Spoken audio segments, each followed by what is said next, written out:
খুব সহজে তৈরি করে নিলাম মচমচা বেগুনের চপ।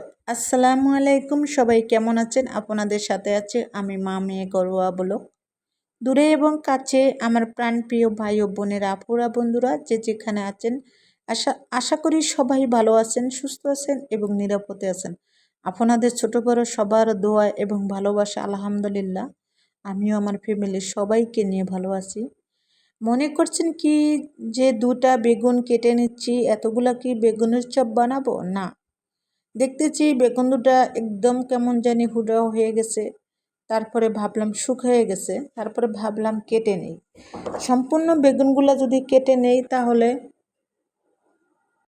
বেগুনি দুটা কেটে নিলাম। কেটে এভাবে ধুয়ে তারপরে চালনিতে ছেঁকে নেব।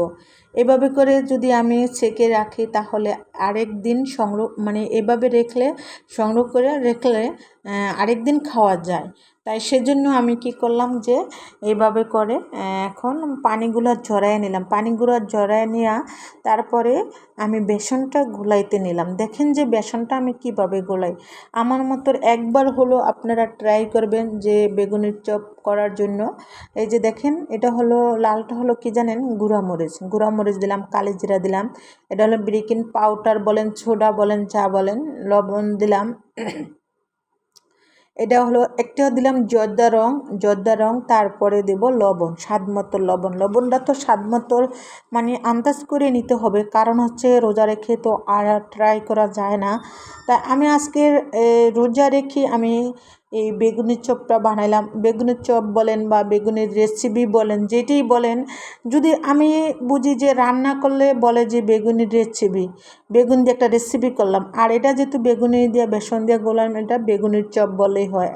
সাথে কিছু আদা রসুনের পেস্ট দিলাম। একবার হলো আমার বন্ধুরা এরকম করে ট্রাই করবেন, আমার আপুরা, ভাবিরা, ভাইয়ারা সবাই একবার হলো এরকম করে ট্রাই করবেন যে বেগুনের চপটা বানানোর জন্য এত মজা, এত স্বাদ, একবার মনে হবে যে মুখে লেগে আছে।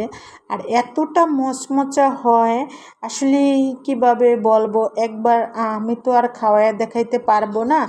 সম্ভব হলে আপনারা যাইয়া আমার এই ভিডিওটা দেখে তারপরে সম্ভব হলে বেগুনের চপ বানাইয়া তারপরে খাবেন। খাওয়ার পরে আবার আমার আমার ভিডিওতে এসে কমেন্ট করে আবার কিন্তু জানাইবেন।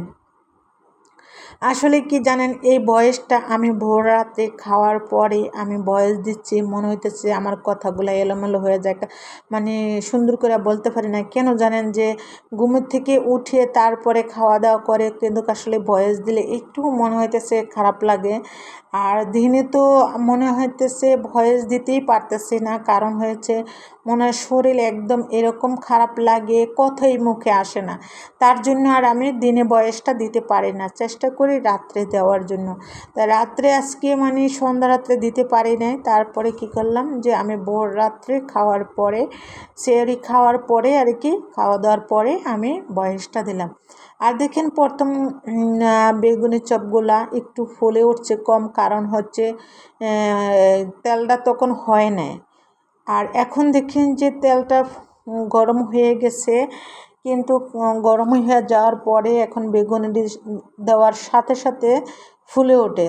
তারপরে কিন্তু প্রথমটা এত মচমচা হয়েছে, ফুলে কম উঠছে কিন্তু অনেকটা মচমচা হয়েছে। মচমচা হলে কিন্তু খেতে ভীষণ ভালো লাগে বেগুনের চপ।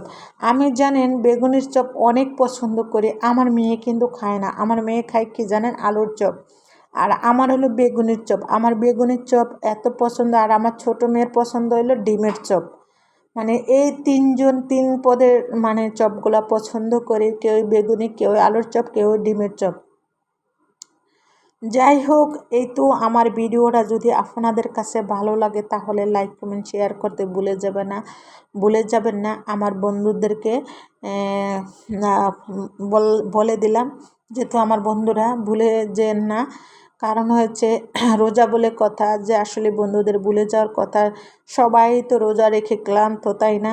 আর আরেকটা কথা না বললেই নয়, আমি বলে দেই, একটা কথা হলো কি জানেন, আমি কিন্তু অনেকের ভিডিও চাই কিন্তু বড় কমেন্ট করি না, বাস আমি ছোট ছোট কমেন্ট করি। আর কমেন্ট যদি নাও করতে পারি শুধু লাভ দিয়ে রাখি। তা সবাই ভালো থাকবেন, সুস্থ থাকবেন, আল্লাহ হাফেজ।